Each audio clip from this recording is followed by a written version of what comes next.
Biloxi has missed both of you. But boys, wait a minute. What are we doing here? As I recall, we're supposed to be over in Southern Memorial. That is, if memory serves me right. Well, Gus, we are here today to remind these great Biloxians and visitors alike of the excellent entertainment always available here in Biloxi. Now, sure, nowadays you have your casinos with their high-end entertainment offerings, but back in the 40s, 50s, and 60s, getting the big names down here, well, that was challenging.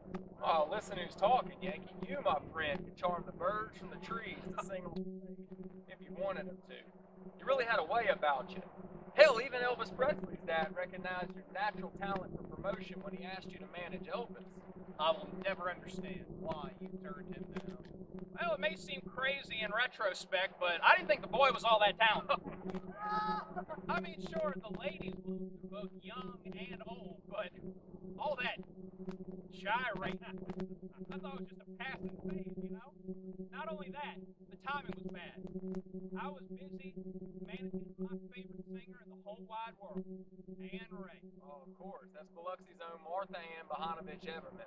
Boy, could that girl sing. And who could blame you, Yankee, for turning down Elvis to manage your own little girl? Besides, look at all the good things that came to Biloxi from your loyalty and dedication. Couldn't have accomplished all that if you'd been out managing Elvis. Oh, very true. Anne and I sure did enjoy our time together, traveling around the country singing for people. I truly believe that she could have made it big, but she found something more important. She fell in love, got married, had some beautiful children, and now she is the matriarch of Biloxi's legendary Burger. I'm still so very proud of her and all of my kids. But boys, it was our devotion to Biloxi. We all made contribution. Now you two were friends and competitors. I still remember how the two of y'all would sneak out and scope out each other's parking lots to see who had more customers. Those truly were the golden days, weren't they, boys? Gus Stevens. Now there was a fancy supper club. What was that slogan again? Ah, yes. The showplace of the Gulf Coast. And Sie's Place. I love your slogan, too. The friendly place for friendly people. Yes, it was. People are still talking about it today, and it's been closed since 1973, over 44 years. When I look back now, there was a magic about it. Sure, the celebrities helped, but it was more than that. It was a feeling. It's hard to put into words, but people just felt at home at Sie's Place. They learned to dance there, they met their spouses there, they got together with friends and family there. Now, but you had some celebrities now. Ray Price, Johnny Horton, the Everly Brothers, Ernest Tubbs, Jerry Lee Lewis, Elvis Presley, but Hank Williams. Now there was a character.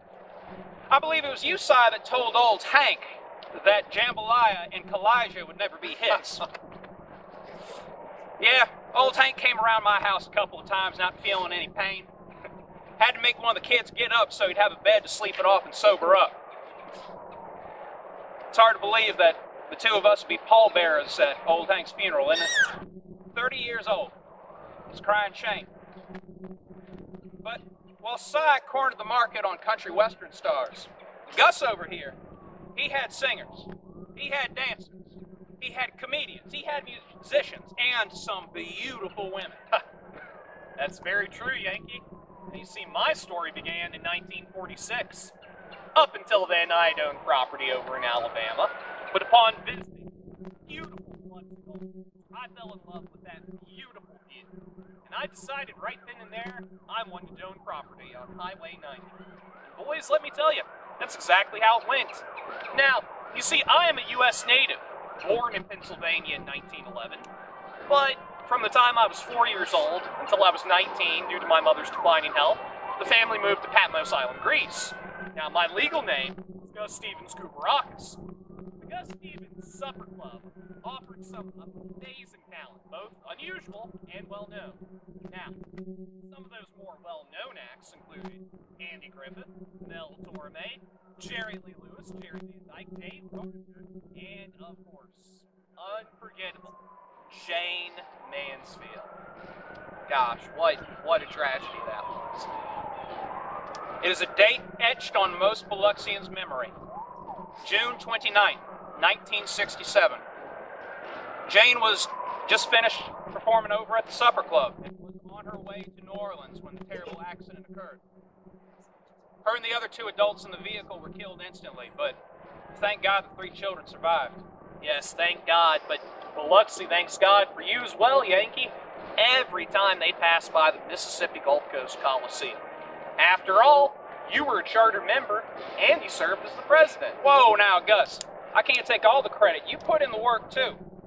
You told me that you spent 15 years assuring that that Coliseum came to fruition, and that it did. To this very day, there is a meeting room in the Coliseum named in your honor. I was more than happy to serve on the governing board of the Coliseum. But I was part of a whole bunch of other stuff, too. I was a Ward 3 councilman. I was part of the Slavonian Lodge, the Knights of Columbus, the Biloxi JCs. But the organization that was closest to my heart was the Biloxi Doll and Toy Fund established by E.P. Wilkes. Some of my greatest thrills in life came from delivering toys